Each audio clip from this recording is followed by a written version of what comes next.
하나님의 크신 은혜를 감사드리고 찬송합니다.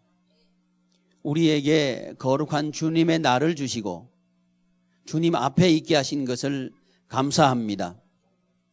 사시고 역사하시는 하나님을 마음껏 높여드리는 거룩한 예배가 되기를 소망합니다.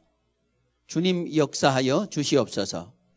우리 주님 예수님의 이름으로 기도드리옵나이다. 아멘. 사람들은 이 세상에 살아가는 사람들을 대충 세 가지 정도로 분류해서 이해합니다. 한 종류의 사람은 이 세상에 없어야 될 사람이고요. 한 종류의 사람은 있으나 마나한 사람이고, 한 종류의 사람은 꼭 있어야 될 사람이라고 하더라고요.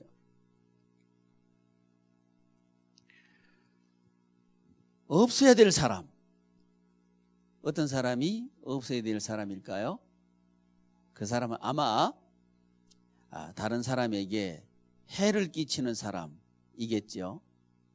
그래서 그 사람은 오기만 오면 힘든 일이 생기고, 그러면 저 사람은 없으면 좋겠다, 이렇게 그런 사람이 되겠죠. 남에게 피해를 주는 사람, 이 사람은 없어야 될 만한 사람이죠. 또 있으나 마나한 사람, 이 사람은 겨우 이제 자기 밥벌이 하는 사람입니다. 남에게 피해는 주지는 않는데 그냥 그렇게 살아가는 사람이겠죠. 꼭 있어야 되는 사람, 그 사람은 다른 사람에게 유익을 끼치는 사람일 겁니다. 꼭 있어야 되는 사람 되시기를 바랍니다. 그런데 이 세상 사람들도 사람을 분류할 때 그렇게 분류하는데, 성경 하나님의 말씀에서는 우리 인간을 두 가지로 분류합니다. 하나는 뭐냐 하면 옛사람, 한 사람은 새사람, 이렇게 구분합니다. 옛사람은 어떤 사람이 옛사람이냐 하면 이 세상의 욕심을 따라서 살아가는 사람을 옛사람이라고 합니다. 새사람은 물과 성령으로 거듭난 사람을 새사람이라고 합니다. 그런데 이 새사람은 무엇으로 사는 사람이냐 하면 영으로 사는 사람입니다. 물과 성령으로 거듭난 사람이기 때문에 이 새사람은 영으로 사는 사람을 새사람이라고 합니다. 이게 저와 여러분들은 영으로 사는 사람들입니다.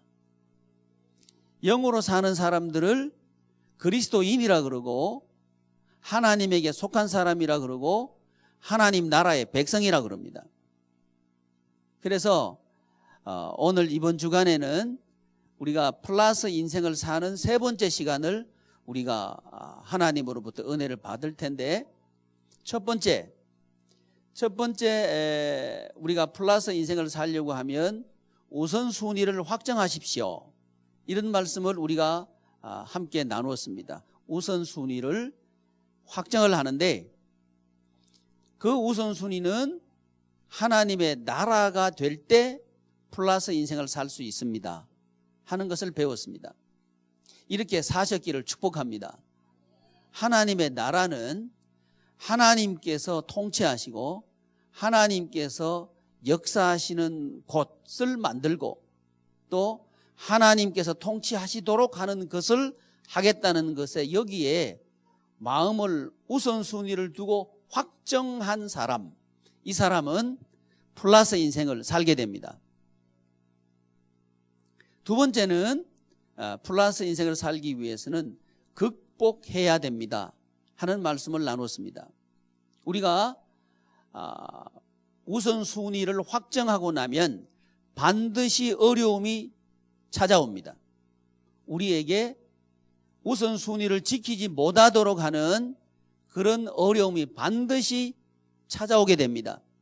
이때 그 어려움을 극복하는 사람이 남게 됩니다. 그러므로 성경의 역사는 남은 자의 역사입니다. 남은 자는 한계를 극복한 이긴 사람이 남은 자가 됩니다. 그래서 이 한계를 극복하고 이기려고 하면 우리에게 필요한 것이 있는데 그건 믿음입니다. 믿음이 있을 때 우리의 한계를 극복하게 됩니다. 그래서 저와 여러분들에게는 믿음이 있되 산 믿음이 있기를 축복합니다. 살아있는 믿음, 또 산 믿음이 있을 뿐만 아니라 살아있고 큰 믿음이 있기를 축복합니다. 큰 믿음. 이 큰 믿음은 하루아침에 생기는 것이 아니고 극복함으로 조금씩 자라가는 것이 큰 믿음이 되는 비결입니다. 그래서 이 믿음은 믿음에서 믿음으로 나아가게 되는 겁니다. 어느 날 갑자기 산을 옮길 만한 믿음이 생기지는 않습니다. 산을 옮길 만한 믿음은 작은 돌부터 옮겨야 산을 옮길 수가 있습니다. 그래서 믿음은 훈련입니다. 믿음의 훈련을 받아야 우리가 큰 믿음의 소유자가 될 수 있습니다. 이 큰 믿음은 항상 한계 상황 속에서 우리에게 극복하도록 주시는 하나님의 도우심의 은혜로 됩니다. 근데 이 하나님의 도우심은 믿는 자에게 주어집니다. 믿는 사람에게 하나님께서 힘을 주시고 이기게 하십니다. 이것이 지난 2주간 동안 우리가 플러스 인생을 살기 위해서 해야 될 요소였습니다. 첫째는 뭐라고요? 우선순위를 확정하십시오. 이것이 왔다 갔다 하면 안 됩니다. 확정해야 됩니다.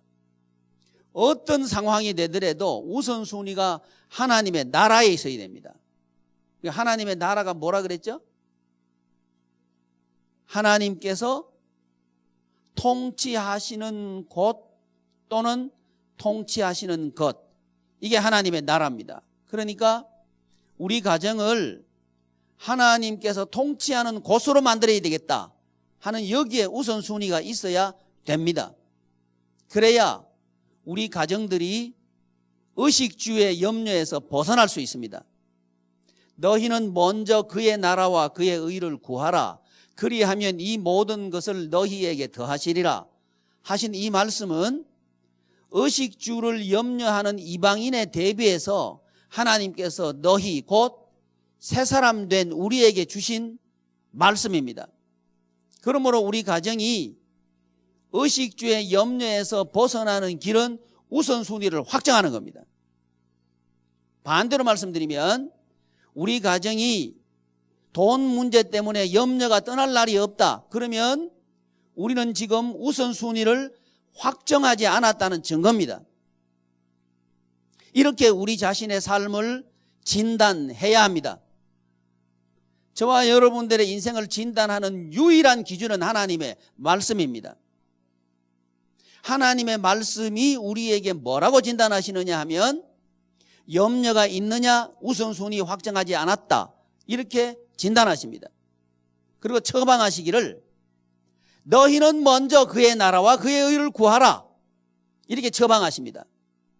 이 처방을 받고 우리 양해문 가정들이 먼저 우선순위를 하나님의 나라에 두시기를 축복합니다.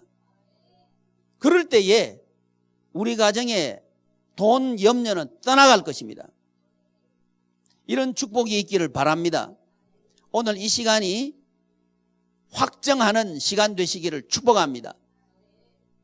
내가 무슨 일이 있더라도 하나님의 나라를 먼저 구해야 되겠다, 하나님 나라를 우선으로 살아야 되겠다 확정했습니다 하는 이런 결단의 시간이 오늘 이 예배 시간이 되시기를 축복합니다. 두 번째는 우리가 플러스 인생, 올해보다 내년이 더 남고 내년보다 그 후년이 더 기대가 되는 인생은 어떤 인생이냐 하면 극복하는 인생입니다. 극복이란 단어는 방해가 있고 한계가 있다는 얘기입니다. 방해는 외적인 요소이고 한계는 내적인 요소입니다. 내적인 한계가 있고 외적인 방해가 있습니다. 이것을 전제할 때 극복이란 단어는 가능하게 됩니다. 저와 여러분들이 극복을 할 때 올해보다 내년이 더 기대가 되고요. 내년보다 그 후년이 더 기대가 될 겁니다. 그러므로 저와 여러분들은 시험을 피할 것이 아니고 시험을 통과하기를 기도해야 합니다. 시험을 극복하기를 우리는 기도해야 합니다. 그런데 이 시험을 통과하는 법을 하나님께서 우리에게 가르쳐 주셨는데 이 한계를 극복하는 길을 하나님께서 우리에게 가르쳐 주셨는데 그건 뭐냐면 믿음입니다. 믿음이 있을 때 우리는 이기게 됩니다. 왜냐하면 믿는 자의 하나님이시기 때문에 그렇습니다. 하나님께서 이 세상에 오셔서 역사하실 때 하나님께서는 이 세상을 이기십니다. 하나님께서 우리 가정에 오셔서 우리 가정의 주가 되시고 우리 가정에서 역사하실 때에 우리 가정의 한계를 극복할 줄을 믿습니다. 하나님께서 나에게 오셔서 내 속에서 역사하실 때에 내 안에 있는 스스로의 한계를 뛰어넘고 극복할 줄을 믿습니다. 이 하나님께서 우리에게 오시는 길이 뭐냐 하면 믿음입니다. 이 믿음이 저와 여러분들에게 있을 때 모세가 한계를 스스로의 한계를 극복하고 바로 앞에 서서 바로를 이긴 것처럼 우리도 이 세상의 왕 앞에 당당히 서서 극복하게 될 줄을 믿습니다. 이 믿음이 있을 때 우리는 플러스 인생을 살게 됩니다. 그리고 오늘은 세 번째 시간입니다. 제목이 뭐죠? 사역하기. 사역하기. 사역해야 플러스 인생을 살게 됩니다. 이 세상 사람들, 이 세상에 속한 사람들, 그 사람들은 살기 위해서 무엇을 준비하느냐 하면 학교를 보냅니다. 살도록 하기 위해서 직장에 들어갑니다. 살기 위해서 직장에서 일을 합니다. 일이 떨어지면 못 산다고 생각합니다. 실직하고 나면 생활에 타격이 옵니다. 그렇기 때문에 이 세상에 속한 사람들은 직장을 잡아야 되고 좋은 직장 잡기 위해서 공부를 열심히 해야 되고 그렇게 하는 거죠. 이것이 세상에 속한 사람들이 살아가는 지혜입니다. 그래서 오래 사는 것도 중요하지만 무엇이 더 중요하느냐 하면 일거리가 있으면서 오래 사셔야 합니다. 일 없이 오래 살면 그것은 사는 것이 지옥같이 느껴질 겁니다. 왜냐하면 일을 해야 모든 게 있습니다. 이것은 상식이죠. 그런데 없어야 될 사람은 어떤 사람인가? 다른 사람이 일하는 걸 방해하고 다른 사람이 일을 못하도록 방해하고 다른 사람이 일해서 모아놓은 재물을 훔쳐가고 다른 사람이 일 못하도록 테러하고 하는 거, 이 사람은 없어야 될 사람입니다. 그러니까 없어야 될 사람은 누군가? 다른 사람이 일 못하도록 방해하는 거예요. 자, 여러분, 어떤 사람이 가게를 열었습니다. 그런데 매일 그 가게 앞에 나타나서 장사를 못하도록 방해하는 사람이 있어요. 그 사람은 있어야 될 사람이에요? 있어서는 안 될 사람이에요? 아주 쉽죠. 남 일하는 거 방해하면 있어서는 안 될 사람이에요. 그런데 우리 기독교인들의 일은 무슨 일이냐 하면 영적인 일입니다. 무슨 일이라고요? 영적인 일입니다. 교회가 하는 일은 영적인 일입니다. 영적인 일을 하는 것이 교회입니다. 그런데 이 세상에 믿지 않는 사람들도 가게가 많이 있어요. 가게가 많이 있는데 손님들이 올 때 다른 가게 들어가는 사람 뺏어가면 욕먹죠? 싸우죠? 그죠? 그렇게 한단 말이에요. 그렇게는 안 합니다. 이 세상 사람들도 남의 손님 뺏어가는 건 안 해요. 그런데 지금 교회들은 보면 남의 손님을 뺏어가요. 그것도 부끄러움도 없이 남의 손님을 뺏어가요. 새겨서 듣기를 바랍니다. 이 세상 사람들은요, 자기 집 크다고 대놓고 자랑하지는 않습니다. 은근히 자랑하지요. 우리 집 좋다. 은근히 자랑은 해요. 그런데 대놓고 자랑하지는 않습니다. 그걸 염치라 그러죠. 대놓고 자랑하지는 않아요. 근데 지금 교회는 대놓고 자랑해요. 우리 교회는 큰 교회입니다. 우리 교회 오면 많은 것을 줍니다. 뭐 오케스트라도 있고 뭐 공연도 있고 뭐도 하고 하면서 자꾸 얘기하는 거예요. 그러니까 이 세상 사람들이 볼 때 염치도 없는 거예요. 그래서 지금 우리 근처에 있는 어떤 교회, K교회가 내세운 모토가 뭐냐 하면 상식이 통하는 교회, 이게 모토예요. 저는 그 얘기를 듣고 저 목사님이 왜 상식이 통하는 교회를 모토로 내세웠을까? 처음에는 의아하게 생각했습니다. 근데 조금 더 제가 생각해 보니까 이해가 됐어요. 왜냐하면 상식도 안 통하는 교회가 너무 많은 거예요. 그러니까 사람들이 그 교회로 몰려요. 왜? 상식도 안 통하는 교회가 너무 많으니까 상식이라도 통하는 교회에 가야 되겠다 하고 간 거겠죠. 그러니까 세상이 볼 때 교회는 우스운 거예요. 염치도 없는 것이 교회고, 염치도 없이 드러내놓고 자기 부자인 거 자랑하는 게 교회고, 부끄러움도 없이 부끄러운 것을 막 자랑할 수 있는 그 사람들의 모인 집단이 교회니, 이 교회를 세상이 도대체 어떻게 존경하겠습니까? 그것은 믿지 않는 사람들의 말을 빌리면 이렇습니다. 이 세상에 없어야 될 사람입니다. 교회는 그렇게 해서는 안 됩니다. 여러분, 교회는 주님의 몸입니다.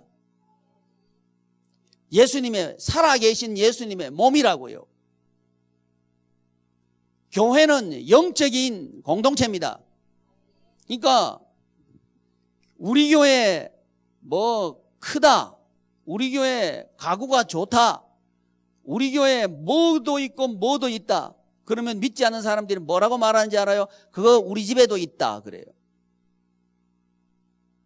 교회가 자랑할 것은 그게 아닙니다. 교회가 자랑할 것은 예수 그리스도입니다.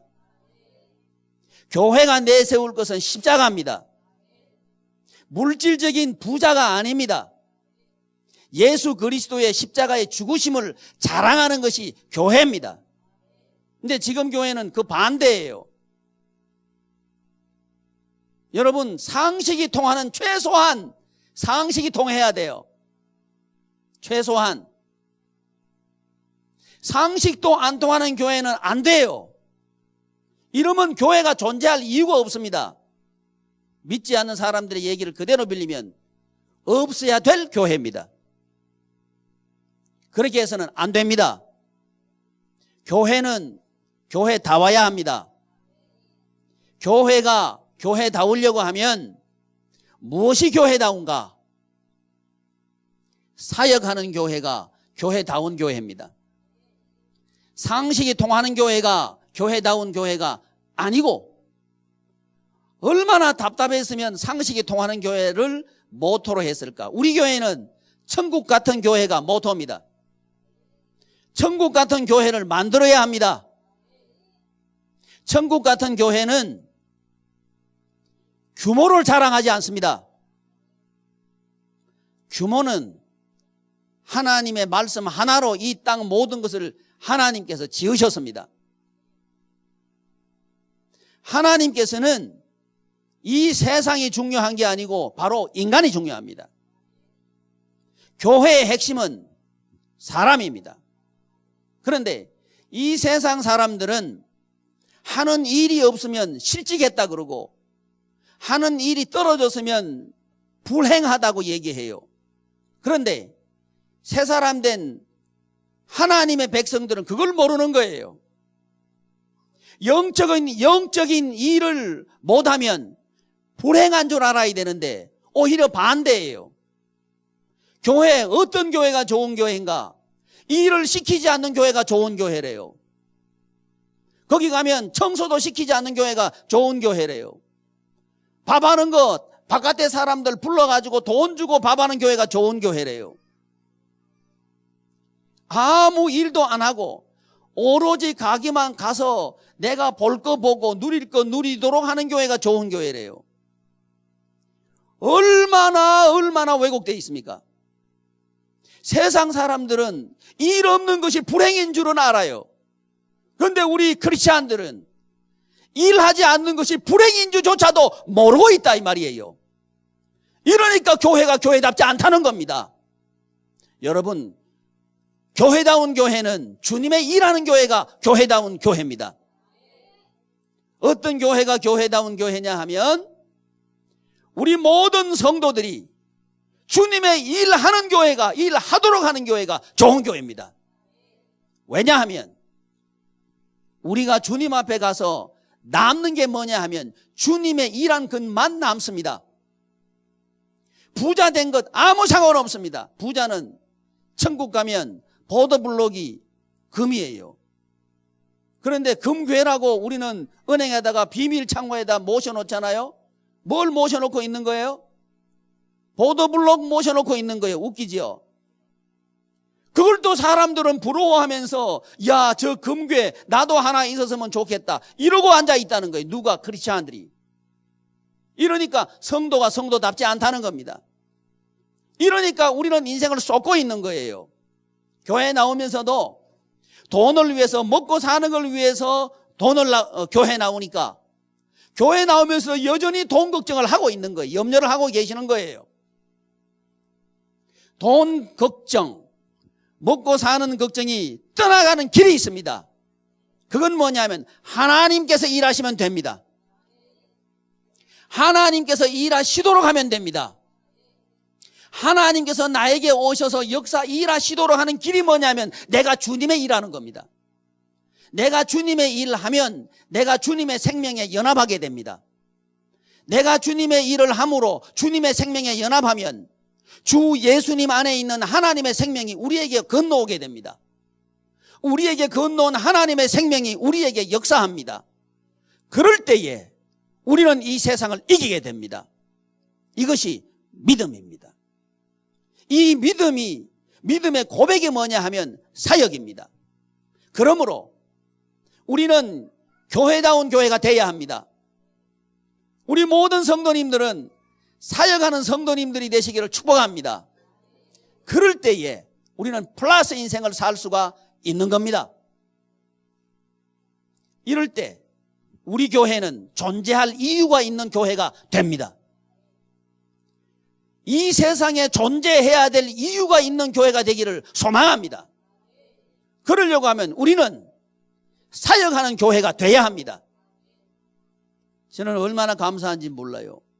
지난주에 우리 30대 여선교 회원들이 전도 천막을 쳤어요. 그전에는 30대들이 저게 혼자서 뭘 할 수 있을까 걱정했거든요. 그런데 전도 천막을 치고 전도를 하는데 아주 잘해요. 거짓말 하나도 안 보태고 40대보다 한 1%는 잘해요. 떡볶이가 아니지, 부침개도 부쳐요. 고구마도 삶아와요. 또 뭐도 하더라? 아이고, 근데 제가 보니까 한 가지는 꼭 40대한테 배우더만요. 40대 전도팀들이요, 저한테 전화할 일이 있으면 꼭 제일 막내 보고 전화하라 그래요. 근데 30대들 전화하는 거 보니까 꼭 막내 보고 전화시켜요. 그 누가 전화했냐면 보라 자매님이 나한테 전화했어요. 보라 자매 어디 있어요? 저기 저 뒤에 있네. 보라 자매님이 나한테 전화했어요. 나 이거 뭔 전화인 거 몰랐어요. 나중에 보니까 그 30대 고참 김혜숙 집사가 전화했어요. 그래서 속으로 생각했습니다. 아, 쫄병시키는 건 배웠구만. 전도를 너무 잘해요. 40대들도 잘해요. 또 청년들도 새벽에 전도해요. 우리 어르신들 어제 제가 가만 봤어요. 그랬더니 일여선교회 그 전도팀도 어제부터 가만 눈치 보니까 전도하러 가더라고. 이게 물어보지는 않았어요. 아, 전도하러 가는 거 같아요. 그래서 오늘 물어보려고 그럽니다. 우리 일남성교회도 전도하고 계셔요. 이렇게 각 연령 50대 빠졌어요. 50대 손 들어봐요. 50대 전도팀 만들어요. 좋은 말 할 때 그게 신상에 좋습니다. 사역하는 것이 남습니다. 여러분, 세월 금방 갑니다. 금방 갑니다. 남는 게 없습니다. 주님 앞에 가서 남아야 됩니다. 아니, 주님 앞에 갈 필요도 없어요. 우리가 지난 해를 생각해보고 올해를 생각해보면 내가 어떻게 살아야 될까가 답이 나옵니다. 여러분, 사역하는 여러분들 되시기를 축복합니다. 사역할 때 주님께서 우리에게 오셔가지고 역사하십니다. 우리의 가정이 풍요롭게 되는 길은 사역하는 길입니다. 이건 누가 알아요? 안 믿는 사람들은 안다니까요. 직장 떨어지면 비참해진다는 거 알아요. 근데 우리 영에 속한 사람들, 새 사람 된 우리 기독교인들, 크리스찬들은 영적인 일, 주님의 일 안 하는 것이 비참해진다는 걸 전혀 모르는 거예요. 오히려 반대로 일 안 시키는 교회가 좋은 교회라고, 이 익명성, 어디서 왔는지, 어디에 살고 있는지, 무엇을 하고 있는지 묻지도 않는 교회, 그런 교회가 좋은 교회라고 찾아가고 있는 시대가 지금입니다. 그러므로 교회는 교회답지 않습니다. 교회는 지금 살아있는 게 아니라 살아있다는 이름은 있지만 실상은 죽은 자로다. 이것이 계시록에 진단한 현대교회의 진단입니다. 여러분, 우리 교회는 살아있어야 합니다. 사랑하는 지체 여러분, 우리 사합시다. 최소한 이 세상에 필요 없는 교회 안 되기 위해서라도 우리는 살아야 합니다. 우리 가정을 살려야 합니다. 우리 가정을 살리기 위해서는 내가 살아야 합니다. 내가 사는 길은 하나님의 능력이 나에게 오실 때에 우리는 살 수 있습니다.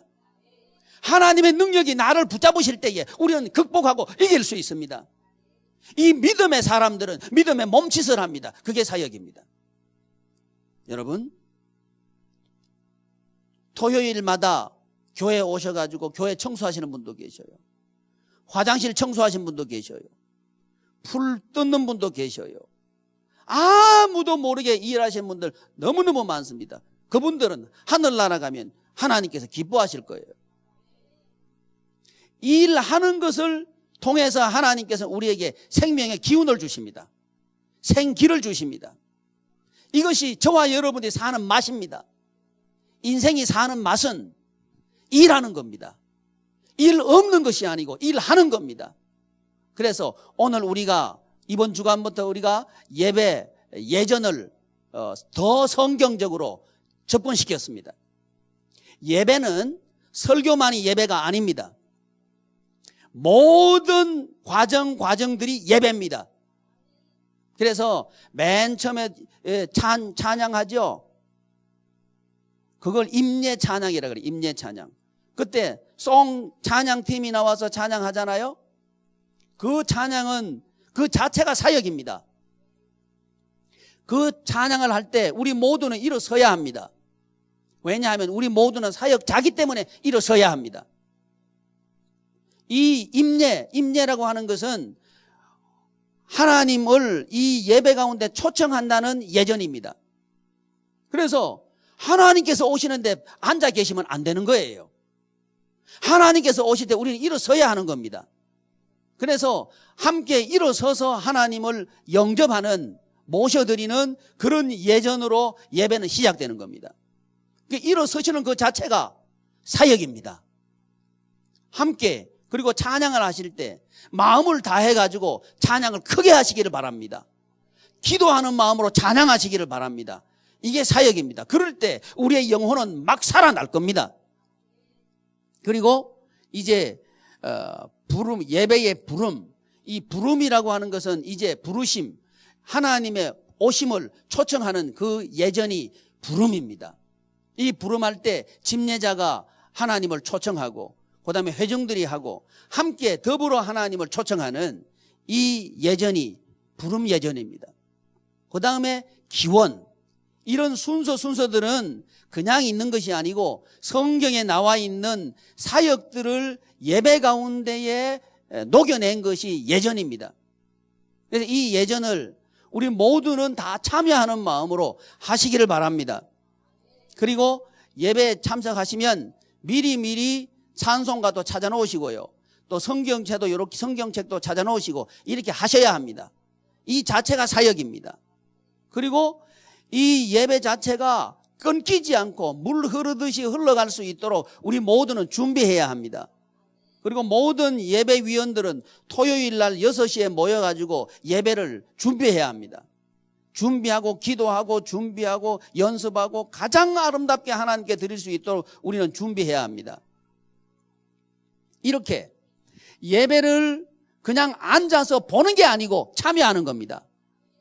예배의 특징은 뭐냐 하면 우리 예수님께서 하신 그 생명 사역에 참여하는 것이 그게 예배입니다. 그러니까 예배는 보는 게 아니고 참여하는 겁니다. 그래서 우리 모든 회중들은 지금 설교를 할 때도 일방적으로 들으시는 것이 아니고 아멘으로 화답함으로 참여하시는 겁니다. 아멘이 살아있어야 돼요. 그래야 우리 회중들은 예배 가운데 참여하게 되는 것이고 이 사역을 통해서 우리는 플러스 인생을 살게 된다는 거죠. 영에 속한 사람은 예배를 드려야 됩니다. 예배를 6개월 동안 안 드리면 그 사람은 영은 금방 시들해져 버립니다. 살려고 하면 이 생명에 참여해야 됩니다. 그래서 예배는 뭐다? 예수 생명에 참여하는 것이다. 많은 분들을 참여하도록 하기 위해서 예전을 따라서 이제 성경 봉독은 뭐냐 하면 이 설교와 다릅니다. 선포되는 말씀과 다릅니다. 성경 봉독의 순서는 뭐냐 하면 성령 하나님께서 계시함으로 인간을 통해서 기록하신 계시된 말씀이 성경입니다. 이 성경을 우리가 그대로 봉독해 드리는 것이 바로 성경 봉독입니다. 이 성경 봉독 시간은 매우 중요합니다. 그래서 성경 봉독 순서를 맡은 지체들은 한 주간 동안 기도하십시오. 그리고 최소한 술 먹는 사람들은 한 주간 동안 금주하십시오. 내 끊어라 소리 안 할 거니까 한 주간 동안은 금주하십시오. 그리고 그 말씀을 읽으시면서 기도하십시오. 하나님 앞에 말씀을 받들어 봉독하는 겁니다. 두려운 일입니다.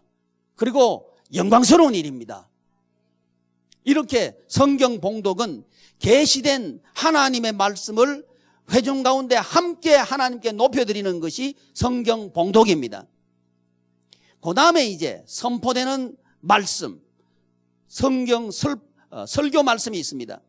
이 설교는 선포되는 말씀입니다.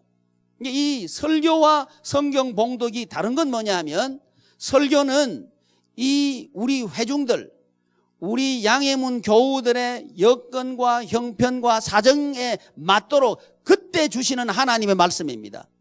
그러므로 설교와 성경 봉독은 다른 겁니다.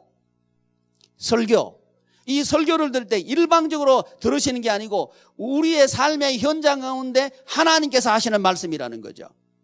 하나님의 말씀을 들을 때에 이 말씀은 생명력이 있습니다. 믿음으로 받아들이면 생명력이 있습니다. 이 믿음으로 말씀을 받아들였다는 표를 해야 됩니다. 그게 뭐냐면 아멘인 거예요. 그러니까 아멘은 뭐 흥을 돋우기 위해서 하는 거 아니고요. 예배에 참여하기 위해서 하시는 겁니다. 그래서 여러분들 가운데 깨어 있어서 설교를 들으셔야 돼요. 그리고 축복을 하셔도 나를 축복하시는 거고요. 책망을 하셔도 나를 책망하시는 겁니다. 그래서 책망을 하면 하나님께서 책망하신다고 들어야 됩니다. 축복을 하시면 하나님께서 축복하신다 이렇게 들으셔야 됩니다. 이렇게 함으로 우리는 아멘으로 화답해야 됩니다. 저는 설교자이면서 청자입니다. 저는 설교하면서 제가 듣습니다. 이렇게 우리 모두는 설교를 통해서 하나님 앞에 참여하는 거죠. 이제 다음 주부터 우리의 예배를 기대하고 예배에 참여하는 우리 마음으로 한 주간 동안 사역함으로 예수 그리스도의 생명에 참여하고, 이것도 예배 가운데 생명에 참여하는 예전에 참여하고 이렇게 하기를 바랍니다. 그런데 이 예전은 아직 온전한 예전은 아닙니다. 이 예전 가운데 하나가 중요한 예전이 하나 빠졌는데 그건 뭐냐면 성만찬입니다. 성만찬은 매 주일마다 드려져야 되는 보이는 하나님의 말씀입니다. 설교가 선포되는 하나님의 말씀이라고 한다면 주님의 만찬은 맛보고 보는, 참여하는 말씀이 성만찬입니다. 성만찬도 매 주일마다 해야 합니다. 이 부분은 더 연구를 해서 적합한 방법을 채택해가지고 시행할 겁니다. 왜냐하면 주님의 말씀입니다. 우리는 주님의 말씀을 따라서 예배를 해야 합니다. 그리고 우리 모든 지체들은 이 예전에 참여함으로 예수님의 생명 생활을 할 수 있기를 축복합니다. 기도하겠습니다. 존귀하신 하나님, 하나님의 은혜를 감사합니다. 우리 교회는 살아있는 교회가 되게 하여 주시옵소서. 우리 성도님들은 사역하는 성도님들이 되게 하여 주시옵소서. 우리 양해문 가정들은 사역하는 가정들이 되게 하여 주시옵소서. 우리 주님 예수님의 이름으로